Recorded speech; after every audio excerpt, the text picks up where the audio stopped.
नमस्कार, अनादि टीवी की खास पेशकश सत्ता के फाइनल में आपका स्वागत है और मैं हूं मनोज वर्मा। गद्दार बागी से दागी तक का सफर करने के बाद उपचुनाव फिर दल बदलू या कहें कि गद्दार पर आकर टिक गया है। अभी तक कांग्रेसी भाजपाई हो रहे थे और भाजपाई कांग्रेसी, लेकिन अब भाजपाई बसपाई भी हो रहे हैं और सपाई भी, और यही हाल कांग्रेस के भी हैं। अब सवाल यही, क्या अपनों से दगा कर ये नेता चुनाव में वाकई गंभीरता से उतरेंगे या केवल वोट कटवा बनकर रह जाएंगे? सत्ता के फाइनल में आज हम इसी विषय पर चर्चा करेंगे, लेकिन इसके पहले देखिए हमारी एक खास रिपोर्ट। मध्य प्रदेश में होने वाले विधानसभा उपचुनाव से पहले दल बदल की पटकथाएं लिखने का दौर लगातार जारी है। दल बदल से बदले प्रदेश के सियासी समीकरणों को साधना भाजपा कांग्रेस दोनों के लिए बड़ी चुनौती साबित हो रहा है। टिकटों के बंटवारे के बाद से तो स्थिति और विकट हो गई है। भाजपा ने कांग्रेस से आए नेताओं को ही उम्मीदवार बनाया है। ऐसे में स्थानीय नेता बगावत पर उतर आए हैं। कुछ कसक 2018 के विधानसभा चुनाव की भी है। स्थिति ये है कि भाजपा का पूरा फोकस डैमेज कंट्रोल पर है, लेकिन वो साकार होता नहीं दिख रहा है।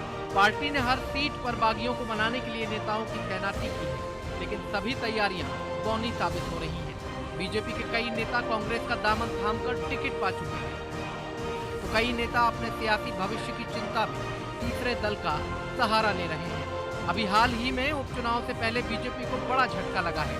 लगातार 3 बार विधायक रहे बंसीलाल जाटव ने बीजेपी का दामन छोड़कर सपा का दामन थाम लिया है। बंसीलाल जाटव अंबा से टिकट की दावेदारी कर रहे थे, अब वो अंबा से सपा के टिकट पर चुनाव लड़ेंगे। कांग्रेस से जब कोई नेता पार्टी छोड़कर जाता है तो महज एक नेता का नहीं, उनके साथ में जुड़े हुए जनाधार का, कार्यकर्ताओं का नुकसान कांग्रेस पार्टी को होता है। ये अतीत ने देखा है, बताया है, क्योंकि कांग्रेस नेता आधारित पार्टी है। तो जो नेता कांग्रेस के सपा, बसपा या भाजपा में गए हैं वो अपने जनाधार और अपने समर्थक कार्यकर्ताओं के साथ गए हैं। भारतीय जनता पार्टी कार्यकर्ता आधारित पार्टी है। भारतीय जनता पार्टी से अगर कोई नेता किसी कारण से गया भी है तो वो एक तो वो वापस लौट कर आया है, दूसरी बात वो वहाँ भारतीय जनता पार्टी का नुकसान नहीं कर पाया है, क्योंकि भारतीय जनता पार्टी कार्यकर्ता आधारित पार्टी है। कांग्रेस की हालत भी कुछ इसी तरह है। कांग्रेस ने भले ही पूर्व मंत्रियों को विधानसभा प्रभारी बनाकर जिम्मेदारी दी हो या फिर 4 विधायकों को एक सीट जिताने का जिम्मा दिया हो, लेकिन टिकट बंटवारे के बाद से पार्टी में उपजा असंतोष थमने का नाम नहीं ले रहा है। कांग्रेस नेता लगातार पार्टी छोड़ रहे हैं। टीकमगढ़ के वरिष्ठ कांग्रेस नेता और पूर्व कैबिनेट मंत्री अखंड प्रताप सिंह यादव बुधवार को ही कांग्रेस का हाथ छोड़कर बसपा का दामन थाम चुके हैं। बसपा ने उन्हें बड़ा मलहरा से उम्मीदवार बनाया है। वहीं गुरुवार को भी प्रदेश सचिव सुरेश राजपूत ने पद और पार्टी की सदस्यता से इस्तीफा दे दिया है। उन्होंने मेहगांव से सपा के टिकट पर चुनाव लड़ने का फैसला किया। मतलब साफ है कि दोनों ही दल टिकट बंटवारे के बाद पार्टी में उपजे असंतोष को शांत नहीं कर पा रहे हैं। कांग्रेस पार्टी के अंदर कोई असंतोष न पहले था न आज है। हाँ, कुछ स्वार्थी थे, कुछ लालची थे मेरी पार्टी के साथ में। वे अपने स्वार्थ के लिए, अपने लालच के लिए उस जगह चले गए जहां एक हुजूम है लालचियों का, स्वार्थियों का। उनके दल में अपने अपने स्वार्थ के लिए लड़ाइयां जरूर चल रही हैं, पर कांग्रेस पार्टी एक मुट्ठी के रूप में, एक ताकत के रूप में उन लालचियों को, उन गद्दारों को जवाब देने के लिए पूरे साथियों के साथ तैयार खड़ी है। प्रदेश में मार्च महीने से ही दल बदल की शुरुआत हो गई थी। तब 22 तत्कालीन कांग्रेस विधायकों के पाला बदलने के कारण ही कमलनाथ के नेतृत्व वाली सरकार गिरी थी और भाजपा को सरकार बनाने का मौका मिला था। इसके बाद कांग्रेस के 3 और विधायकों ने विधानसभा की सदस्यता से इस्तीफा देकर भाजपा का दामन थाम लिया था। तभी से बीजेपी हो या कांग्रेस या अन्य दल, प्रदेश में दल बदल का सिलसिला लगातार जारी है। अब ये सिलसिला कहां जाकर थमेगा, ये तो वक्त के साथ पता चलेगा। ब्यूरो रिपोर्ट, अनादि टीवी। तो इस विषय पर और अधिक चर्चा करने के लिए हमारे साथ स्टूडियो से जुड़े हुए हैं अनादि टीवी के एसोसिएट एडिटर प्रभु पटेरिया और ब्यूरो हेड ब्रजेश चौक से। प्रभु जी, रजनीश जी को सुना कि हमारी पार्टी से जो लोग जाते हैं या तो वो लौट कर आ जाते हैं या उनका जो जनाधार नहीं होता वो नुकसान नहीं पहुंचाते हैं, लेकिन 2018 के चुनाव के आंकड़े ये बताते हैं कि ये जो नुकसान बीजेपी सत्ता से दूर रह गई थी उसमें सबसे बड़ा कारण यही था, चाहे वो समीक्षा गुप्ता हो, चाहे वो धीरज पटेरिया हो, या और भी ऐसे कई सारे नाम थे, रामकृष्ण कुसमारिया भी हमने देखा है, बदनावर सीट से ही बगावत हुई, ऐसे कई सारे नाम थे जिन्होंने बीजेपी को नुकसान पहुंचाया और कांग्रेस को सत्ता में आने का मौका मिला। उनमें से कुछ चेहरे अब कांग्रेस के टिकट पर मैदान में हैं, कुछ भाजपाई कांग्रेसी सपा में हो गए और कुछ बसपा में चले गए हैं। तो वाकई में लग रहा है कि बसपा का तो हम देख रहे हैं कि जो ग्वालियर चंबल की अगर खास तौर से बात करें कि एक प्रभाव दिखता है, 2018 के चुनाव में भी हमने देखा है। सपा भी वो चुनाव दमदारी से लड़ी थी, खजुराहो में जो अखिलेश यादव पहुंचे भी थे, लेकिन पार्टी कोई करिश्मा कर नहीं पाई थी। अब बसपा ने भी उम्मीदवार पूरे उतार दिए और सपा भी कोशिश कर रही है। तो क्या वाकई में दोनों दलों का खेल बिगाड़ेंगे या वोट कटवा साबित होंगे, या केवल उपस्थिति दर्ज कराने के लिए नेता मैदान में उतर गए हैं कि ठीक है, अगर आप हमको टिकट नहीं दे रहे हम जीतेंगे नहीं लेकिन आपको हरा देंगे? देखिए मनोज जी, जो चुनाव को ब्लैक एंड वाइट समझा जा रहा था वो चुनाव इंद्रधनुषी रंग में बदल चुका है। बिल्कुल, चाहे भारतीय जनता पार्टी की बात करें, चाहे कांग्रेस की बात करें, लेकिन इस जो इनके बीच का जो संघर्ष था इसमें तमाम दूसरे दल भी वैसे ही उतर आए हैं जैसे आम चुनाव में उतरते रहे हैं। तो मध्य प्रदेश के जो यदि उपचुनाव हैं तो वाकई में सत्ता का फाइनल है ये मानकर तमाम दल चल रहे हैं और इसमें अपना अपना हिस्सा बटोरने के लिए सारी जो छोटी पार्टियां, जिनको वोट कटुआ पार्टी भी कहते हैं, वो भी मैदान में आ गई है। लेकिन सबसे बड़ा जो एक बदलाव जो आया है, जो एक थीम जिसको लेकर ये पूरा चुनाव हो रहा था, बिल्कुल गद्दार शब्द को लेकर ये चुनाव हो रहा था। कांग्रेस ने कहा कि हमारे यहाँ से गद्दार है, वफादार, स्वार्थी लालची चले गए, स्वार्थी लालची, इस तरीके से भारतीय जनता पार्टी से भी उसी तरीके के आरोप कांग्रेस पर लगाए जा रहे थे। अब वो मुद्दा कहीं बचा नहीं है। कांग्रेस ने भाजपा से आए या दूसरे दलों से आए लगभग 1 दर्जन लोगों को टिकट दिया है। भारतीय जनता पार्टी के हम कहें तो वो 28 में से 25 तो वही है, गद्दार दल बदल वाले लोग हैं।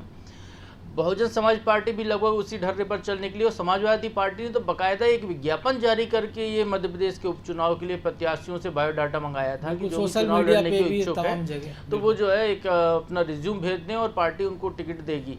तो उस तरीके से वो भी ऐसे लोगों को चुनाव मैदान में उतार रही। तो चूँकि मध्य प्रदेश का यदि हम 2018 के चुनाव परिणाम को देखें तो 2018 में किसी भी पार्टी को स्पष्ट बहुमत नहीं मिला था। कांग्रेस 114 सीटों पर जाकर रुक गई थी, भारतीय जनता पार्टी 109 सीट पर जाकर रुक गई थी, और जो 116 का आंकड़ा पूरा करने के लिए कांग्रेस ने जो तमाम छोटे दल थे और निर्दलीय थे उनको साधा था।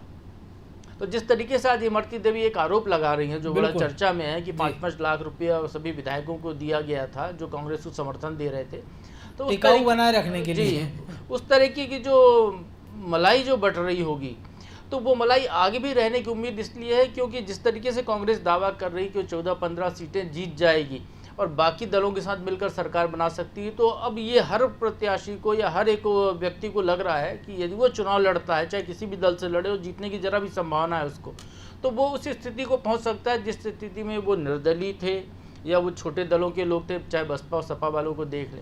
तो वो एक मुकाम हासिल करने के लिए तमाम जो नेता जो दावेदार अपने आप को मानते हैं, जैसे अंबा के जो बंसीलाल जाटव का नाम ले रहे हैं, तो उनको भारतीय जनता पार्टी ने टिकट ही नहीं दिया था क्योंकि उनको जीतने की संभावना उनको दिख नहीं रही थी। अब वो जो है उधर चले गए बसपा में, वहाँ से वो टिकट हासिल कर रहे हैं। अखंड प्रताप सिंह यादव कांग्रेस सरकार में मंत्री रहे, दिग्विजय सिंह की सरकार में, फिर भारतीय जनता पार्टी में आ गए, भारतीय जनता पार्टी की सरकार में, शिवराज सरकार में वो मंत्री रहे। उमा भारती ने जब भाजपा से चुनाव लड़ा तब वो उम्मीदवार थे, और उसके बाद वो जो चुनाव हारने के बाद वो फिर वापस कांग्रेस में चले गए। अब वो बहुजन समाज पार्टी से उस जगह पर संघर्ष में उतरे हैं जहां पर लोधी वर्सेस लोधी का मुकाबला है। बिल्कुल, बड़ा मलहरा तो एक उम्मीद उनको दिख रही होगी।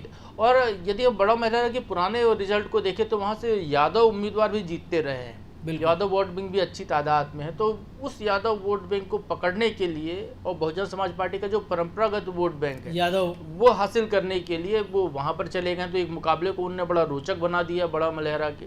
तो इस तरीके से लगभग हर जगह स्थितियां हैं। और ये जो चाहे रजनीश अग्रवाल की बात कर रहे हैं या जैसे दुर्गेश शर्मा कह रहे थे, तो चूंकि ये प्रवक्ता लोग हैं, इनको अपनी पार्टी को डिफेंस करना है, इनको पार्टी का बचाव करना है और सामने वाली पार्टी पर आक्रमण करना है, इसलिए इस तरीके की बातें करते हैं। और भारतीय जनता पार्टी का जैसा आपने भी बताया 2018 में भाजपा के पीछे रहने की मुख्य वजह थी भारतीय जनता पार्टी की बागी। बिल्कुल, भारतीय जनता पार्टी से कोई बगावत करके सर्वाइव नहीं कर सकता, ये कहने के लिए हमको शंकर सिंह वाघेला को देखना होगा जो संघ के बड़े कर्मठ कार्यकर्ता माने जाते थे, लेकिन वो भी बगावत करके लंबे समय तक कांग्रेस में रहे। बहुत सारे ऐसे उदाहरण हैं। तो अब जो ध्येयनिष्ठ वाली बात है वो कहीं रही नहीं है। बिल्कुल। अब व्यक्तिवाद का दौर है और हर व्यक्ति ये चाहता है कि वो रेस में बना रहे, वो आगे रहे। तो उस कोशिश में तमाम दल जहाँ जिसको जगह मिल रही है वहाँ से जाके चुनाव लड़ रहे हैं। और जिस तरीके ग्वालियर चंबल अंचल की बात है, ये हम बुंदेलखंड की बड़ा मलेरा सीट को ही देखें तो वहाँ पर यदि ये बसपा जैसे दल या समाजवादी पार्टी कुछ जगहों पर जोर लगाएगी, सवर्ण समाज पार्टी ने 16 सीटों पर उम्मीदवार उतार दिए हैं, तो इस तरीके से जो सपाक्स ने, माफ कीजिएगा, तो उस तरीके से यदि ये चुनाव में जातिवादी आधार पर यदि मतदान होता है तो स्वाभाविक तौर पर ये जो छोटे छोटे दल के वोट कटुआ लोग हैं, ये इनमें से कुछ लोग जीत कर आएंगे और फिर वही सत्ता की मलाई बटेगी। फिर मारुति जो देवी जो कह रहे हैं वैसा बयान देने के लिए एक और नेता सामने अगले चुनाव तक कोई ना कोई सामने आएगा। तो यानी जो हम देखते हैं कि दिवाली के पहले धनतेरस पड़ती है और उस धनतेरस के भी 2 या 3 दिन पहले धन वर्षा की संभावना है, अगर इनमें से कुछ लोग चुनाव जीत जाते हैं। बिल्कुल स्वाभाविक है मनोज जी, सब लोगों इसीलिए ज़्यादा से ज़्यादा पूरी ताकत से लोग आ रहे हैं। और आप ये देखिए कि वो कहीं ना कहीं से टिकट लेकर चुनाव लड़ने की कोशिश कर रहे हैं। बिल्कुल। नहीं तो उपचुनाव में बगावत देखी नहीं गई। उपचुनाव में बहुत अपवाद स्वरूप ही कहीं कोई बगावत होती कि बहुत सशक्त उम्मीदवार रहा हो, उसका टिकट कट गया हो तो वो बगावत करे। लेकिन उपचुनाव में ऐसी स्थितियां देखी नहीं गई जैसे इस तरीके की मध्य प्रदेश के इस उपचुनाव में हो रही हैं। बिल्कुल। ब्रजेश जी, प्रभु जी ने बड़ा विस्तार से विश्लेषण किया, लेकिन सवाल यही उठता है कि अगर ये वोट, मान लीजिए चुनाव अगर जीतने की संभावना है, एक फैक्टर ये भी हो सकता है कि या तो चुनाव जीत जाए तो किंग मेकर की भूमिका में आ जाए, जैसे कई सारे लोगों को लग भी रहा है। हमने पुराने जो जीते थे चुनाव, शेरा भैया हो या राणा विक्रम सिंह हो, ये से तमाम सारे नेता जो नतीजे आने के बाद कहते थे कि मंत्री बनूंगा, गृह मंत्री बनूंगा, पोर्टफोलियो भी तय कर लिए थे। अभी भी बसपा को लग रहा है कि वो शायद किंग मेकर की भूमिका में आ सकती है, इसलिए कांग्रेस के साथ नहीं गई, वो अकेले चुनाव लड़ रही है। ऐसी स्थिति में अगर ये कुछ लोग जीत जाते हैं या नहीं भी जीतते हैं, तो अगर वोट काटने की स्थिति बनती, वोट कटवा की, तो स्वाभाविक तौर पर नुकसान ज़्यादा किसका करते दिख रहे हैं आपको? मनोज जी, निश्चित तौर पर जैसे पटेरिया जी ने बताया है कि ये सब लोग इस मंशा से आए हैं कि हम भी किंग मेकर बन जाएंगे, रिमोट से पूरी सरकार चलाएंगे।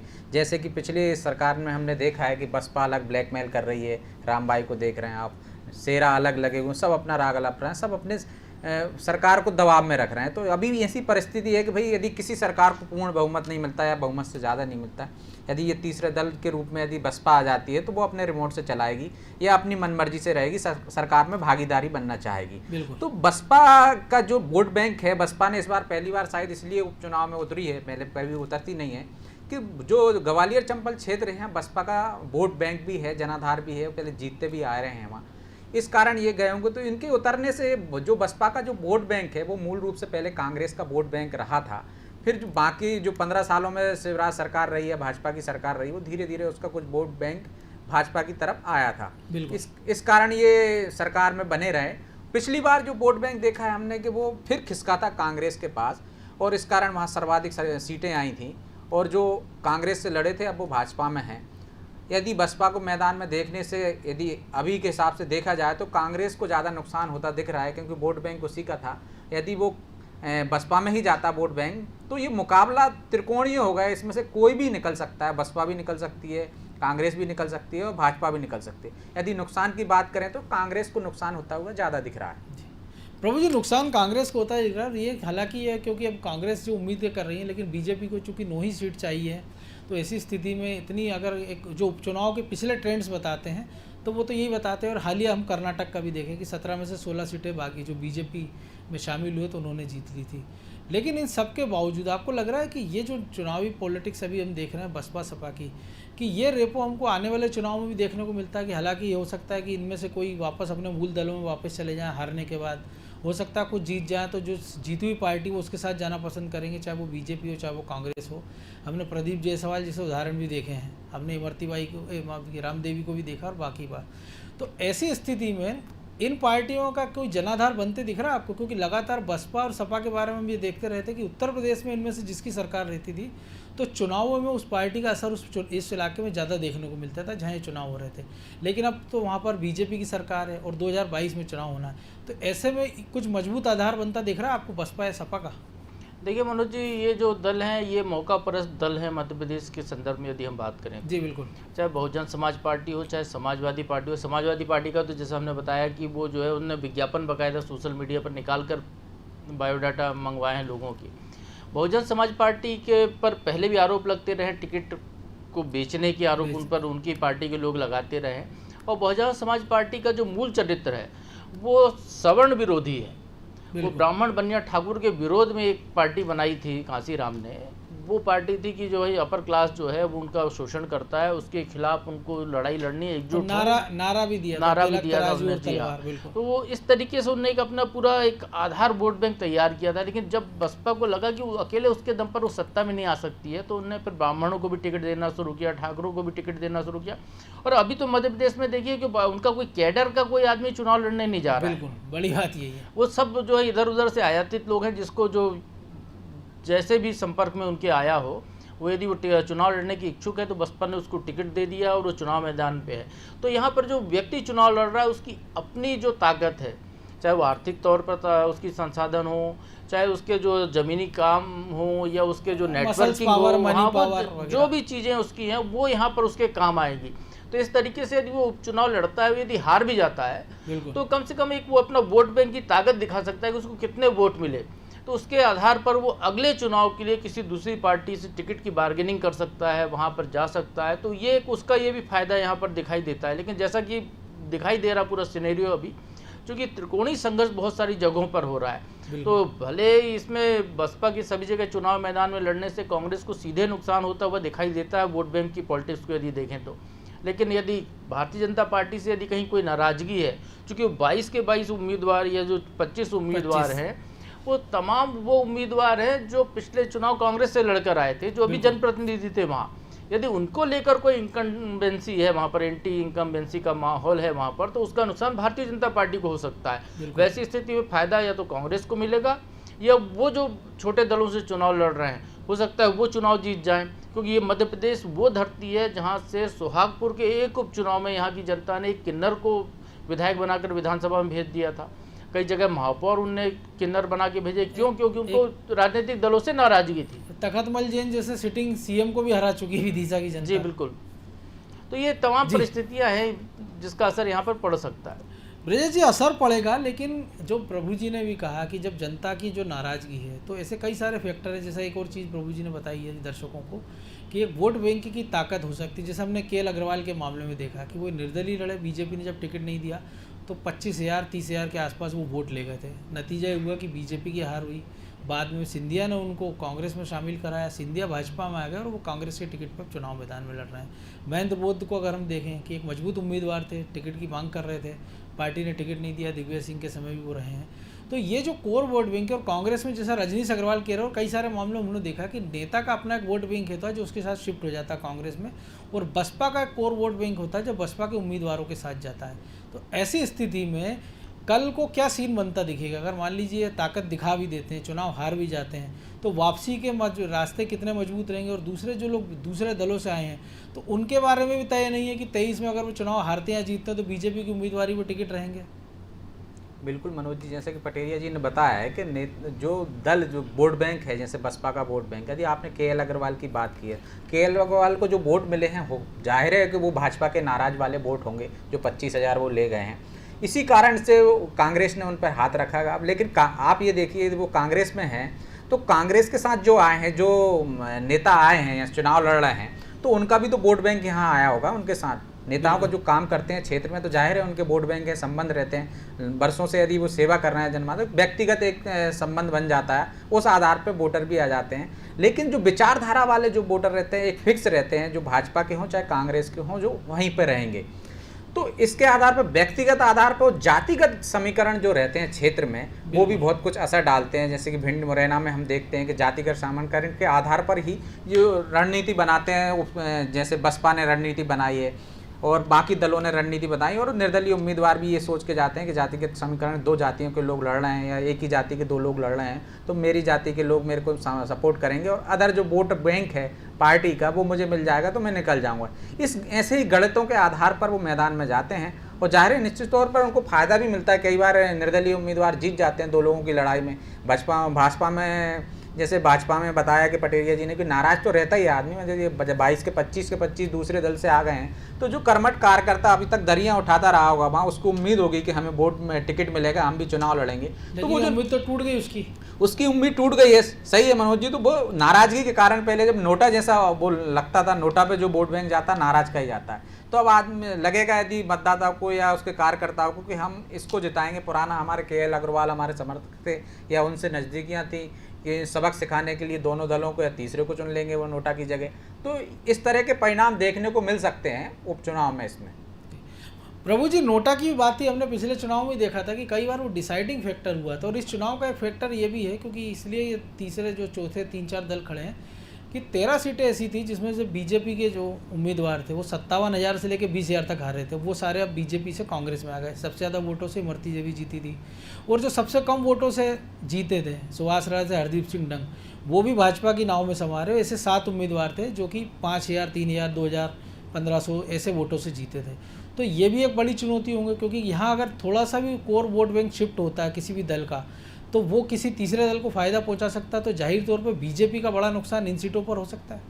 स्वाभाविक तौर पर मनोज जी ये आसार तो ऐसे बन सकते हैं, और जिस तरीके से वोट बैंक की बात है तो वोट किसी की थाती नहीं है, बपौती नहीं है किसी की। यदि इमरती देवी पिछले बार 50,000 से ज़्यादा वोट पाए थे उनने, तो इस बार कह नहीं सकते कि चुनाव की परिस्थितियाँ क्या होगी, क्योंकि हमने देखा है कि गोविंदपुरा सीट यदि हम बात करें पुराने चुनाव की भोपाल की, वे इमरती जी की सीट का भी एक है ना, सुरेश राजे उनके समधी जो उनके खिलाफ है, वो उनके खिलाफ बीजेपी से कांग्रेस में गए थे, और वो ये दावा करते हैं जब हमारी बात हुई थी कि मेरा वोट बैंक है 57,000 से, इसीलिए इमरती जीती है। हाँ, तो सुरेश राजे खुद चुनाव हार गए थे इमरती राजे से। यदि हम देखें तो पिछला चुनाव जो है वो खुद इमरती देवी से हार गए थे, तो यदि उनका वोट बैंक था तो वो क्यों नहीं जीत पाए, बड़े से बड़ा सवाल। ये एक सवाल यहाँ पर ये इसलिए क्योंकि आपने भी कहा वोट बैंक किसी की थाती नहीं है। जी, लेकिन मनोज जी इस पूरे चीज में जिस पर हम बात कर रहे हैं, ये उन पन्नों पर बात कर रहे हैं जो खुल चुके हैं। बिल्कुल, एक पन्ना ऐसा भी है इस चुनाव का जो अभी खुलना बाकी है, वो है जब नॉमिनेशन खत्म होगा उसके बाद वो पन्ने खुलेंगे कि भीतरघाती कौन, क्योंकि दोनों दलों में बहुत सारे ऐसे लोग हैं जो टिकट की आस में बैठे थे, जो नाराज हैं। जैसे भारतीय जनता पार्टी में तो कहें कि यदि हम 25 जगह पर लोग नाराज बैठे हुए हैं कि दावा उनका था, हक उनका था, लेकिन वो जिससे उनका पिछला मुकाबला वो हार गए किन्हीं कारणों से, वो कैसे ऊपर आकर बैठ गए, वो चुनाव लड़ रहे हैं। कांग्रेस में भी लगभग यही स्थिति है। बिल्कुल, तो वहाँ पर जो परिस्थितियाँ निर्मित होने वाली हैं कि अब वो जो नेता तमाम जो अपने आप को मान रहे थे कि ये हटेगा तो मेरा नंबर लगेगा टिकट का, तो वो नेता क्या करेंगे। ऐसे बहुत सारे मजबूत नेता हैं दोनों दलों में जो भीतरघात कर सकते हैं, उसको कैसे रोका जाए, ये दोनों दलों के लिए बड़ी चुनौती हो सकती है। और वो जो नोटा का फैक्टर है, उसके अलावा ये जो फैक्टर मैं बता रहा हूँ भीतरघात, बिल्कुल ये बड़ी चीज, बड़ा विषय, ये फैक्टर डिसाइडिंग फैक्टर होगा कि राजनीतिक दल अपने लोगों को संभाल कर रखें कि वो उनके खिलाफ भीतरघात ना करें। यदि कोई नेता भीतरघात करता भी ना दिखे, घर में शांत बैठ गया, तो उसके समर्थकों को ये संदेश है कि काम नहीं करना है। उसने जो है पेज प्रभारी उसके लोग बने, वो पन्ना लेकर बैठा है, रिपोर्ट तो कर रहा है कि हाँ सबसे संपर्क हो गया, वो एक भी आदमी को निकाल नहीं रहा है। बिल्कुल, वो उल्टा ये कह रहा है कि वोट डालने मत जाओ, डालने जाओ तो उसको डाल के आना या नोटा में दे के आना। जैसा आपने बताया, मैं सुर्खी गया था वहाँ के नब्ज टटोल ने, तो सुर्खी क्षेत्र में बहुत सारे लोग ऐसे मिले जो कह रहे हैं हमारा वोट तो नोटा को जाएगा, क्योंकि ना तो कांग्रेस से मतलब है, उनको भारतीय जनता पार्टी से मतलब, वो दोनों प्रत्याशियों को देख चुके हैं एक बार वो। और ये बड़ा संदेश इसको इसलिए मान सकते हैं क्योंकि वोटिंग के दिन छुट्टी होती है, तो अगर आप भी अगर लाइन में लगकर नोटा को वोट डाल रहा है, इसका मतलब समझ सकते हैं कि नाराजगी उसकी कितनी ज़्यादा है। जी बिल्कुल, तो वो नाराजगी का इजहार करने के लिए वहाँ पर जाता है। तो वो जैसे मैं बता रहा हूँ, वहाँ वो कह रहे हैं कि भाई वो पारुल साहू 5 साल विधायक रही, कभी नहीं आई, गोविंद राजपूत विधायक हैं लेकिन हमारे काम नहीं हो रहे हैं। तो इस तरीके की नाराजगी भी लोगों की अपनी अपनी जगह पर, और यदि वो ऐसा तब्दील होती है वोट में और नोटा में जाती है या भीतरघात जैसी चीज़ें होती हैं, एक दूसरे के क्रॉस वोटिंग होती है, तो ये बड़ा एक उलटफेर वाला चुनाव सामने हो सकता है। और जिस उम्मीद की बात की, एक मैं दर्शकों को किस्सा बता दें कि जब हम ब्यावरा में थे तो जो गोवर्धन दांगी का निधन हुआ है, उनके बेटे और जो अभी कांग्रेस के उम्मीदवार है, दोनों के घर अगल बगल में। जब उनके बेटे से बात हुई तो उन्होंने कहा कि मुझे अभी टिकट चाहिए नहीं था, लेकिन बातों बातों में उन्होंने एक और खुलासा किया कि इस पूरे राजगढ़ ब्यावरा में एक परंपरा रही है कि दोबारा किसी को टिकट मिलता नहीं है। इशारा उनका सीधा तौर पे जिनकी ओर था, तो इस उम्मीद में थे कि ठीक है अब जो पड़ोसी को मिल गया है तो ठीक है, अब ये दूसरी बार है तो जीतेंगे नहीं, और नहीं जीतेंगे तो मेरा दावा स्वाभाविक है। तो जो आप असंतुष्टों की बात कर रहे हैं, तो एक ये भी है, KL अग्रवाल और संजीव सिंह सिसोदिया भी हमने देखी कि बगल बगल में उनका घर है, तो ऐसे कई सारे फैक्टर हैं जो घर बैठ जाएंगे, लेकिन हमको चुनाव में उसका असर देखने को मिलेगा। लेकिन इसमें भी अगर हम बात करें तो बीजेपी तो लगातार प्रयास कर रही है अपने जो असंतुष्ट है मनाने को। हमने देखा कि बदनावर वाले, हमने भंवर सिंह शेखावत का भी देखा, हमने दीपक जोशी को भी देखा कि बहुत तेज मुखर हुए थे, शांत हैं। हमने और भी बीजेपी के नेता देखे, लेकिन कांग्रेस के अंदर अभी ऐसी कोई कसरत होती दिख नहीं रही है कि नाराज या असंतुष्टों को मनाने की कोशिश किसी भी एंड पर हो रही हो। देखिए मनोज जी, जो आपने कहा कि शांत हो गए हैं, तो मैं ये मान के चलता हूँ तूफान के पहले की शांति है। बिल्कुल। और कांग्रेस में यदि कोई ऐसा तूफान अभी उठता हुआ नहीं दिख रहा, तो हो सकता है कि 16 तारीख के बाद वो तूफान वहाँ पर दिखना शुरू हो जाए। क्योंकि कांग्रेस हो या चाहे भारतीय जनता पार्टी हो, दोनों दलों में ऐसे बहुत सारे लोग हैं जो टिकट के रेस के दावेदार हैं। दोनों बड़े दल हैं, दोनों का बड़ा आधार है। और कांग्रेस का तो एक अपना वोट बैंक है पहले से, जैसा भारतीय जनता पार्टी का है। लेकिन यदि हम सपा की बात करें तो उसका कोई वोट बैंक नहीं है। समाजवादी पार्टी की बात करें तो कुछ जगह पर वोट हासिल कर सकती है सीमावर्ती सीटों पर, बाकी पूरे प्रदेश में उसका कोई वोट बैंक नहीं है। बसपा के साथ भी लगभग यही स्थिति है। लेकिन ये जो दोनों दल हैं, इनका अपना अपना बड़ा वोट बैंक है पूरे प्रदेश में। इनमें बहुत सारे नेता हैं, इनका पूरा कैडर है चुनाव के लेकर, इनके कार्यकर्ताओं की टीम है। वहाँ पर यदि ऐसी भीतरघात की बात आती है तो स्वाभाविक तौर पर जो भी कांग्रेस का सिनेरियो देख रहा है, क्योंकि भारतीय जनता पार्टी पिछले चुनाव में भी चोट खाई हुई है, बिल्कुल, तो वो इस बारे में एहतियात ज़्यादा सतर्कता से बरत रही है, अपने लोगों को मनाने की कोशिश कर रही है, एक एक पर नज़र भी रख रही होगी कि कहीं कोई गड़बड़ ना करे। और सबसे बड़ी बात है, भारतीय जनता पार्टी में जो नाराज लोग हैं उनको चुनाव का प्रभारी बनाने की एक परंपरा है, तो उनको बराबर कहीं ना कहीं एडजस्ट किया जा रहा है, उनको सम्मान दिया जा रहा है। नेता भी हमारे सामने, उनको सम्मान दिया जा रहा है। कांग्रेस में ये परंपरा नहीं है। अब कांग्रेस में पूरा खेल कमलनाथ जी और उनके सर्वे पर आधारित है। पर्दे के पीछे दिग्विजय सिंह जी हैं, तो अब ये लोग क्या करेंगे ये तो अभी तक इनका खुलकर सामने नहीं आया। लेकिन कांग्रेस में यदि ऐसा अंदर खाने भीतरघात की स्थिति बनती है तो नुकसान उनको तगड़ा हो सकता है। बिल्कुल, बड़ी बात है कि नुकसान तगड़ा हो सकता है। बहरहाल अब इस चर्चा को यहीं विराम देना होगा क्योंकि समय और इजाज़त नहीं देता है। आप दोनों का बहुत शुक्रिया। तो जो स्थितियां मध्य प्रदेश में बन रही है कि पहले लग रहा था कि मुकाबला दागी बागी इस पर सिमट कर रह जाएगा, लेकिन जिस प्रकार से बसपा ने मैदान में उतरी और अब सपा पीछे पीछे चल रही है और उन नेताओं को अपने साथ जोड़ने की कोशिश कर रही है जो चुनाव जीत चुके हैं या चुनाव जीतने का दम रखते हैं या खेल बिगाड़ने का दम रखते हैं। तो ऐसी स्थिति में मुकाबला चूँकि अभी खुला हुआ है और मुकाबला रोचक हो गया है। ऐसी स्थिति में जिस पार्टी ने अपने असंतुष्टों को मना लिया, अपने काडर को साथ लेके चले और नाराज़गी दूर कर ली, वो दल आगे निकल जाएगा और जो बाकी के दल है वो पिछड़ जाएंगे। लेकिन चूंकि अब आखिरी निर्णय मतदाता का है, मतदाता अभी फ़िलहाल मौन है, तो जब मतदाता मुखर होगा, जैसा कि प्रभु पटेरिया जी भी कह रहे थे कि 16 तारीख के बाद जब नामांकन का आखिरी दिन खत्म हो जाएगा, इसके बाद पता लगेगा कि चुनावी रण में कौन महारथी किसके सामने है, किसके पास कौन कौन से अस्त्र शस्त्र है, उनसे कैसे निपटेंगे। तो सत्ता के फाइनल में आज इतना ही। मुझे दीजिए इजाज़त और आप देखते रहिए अनादि टीवी। नमस्कार।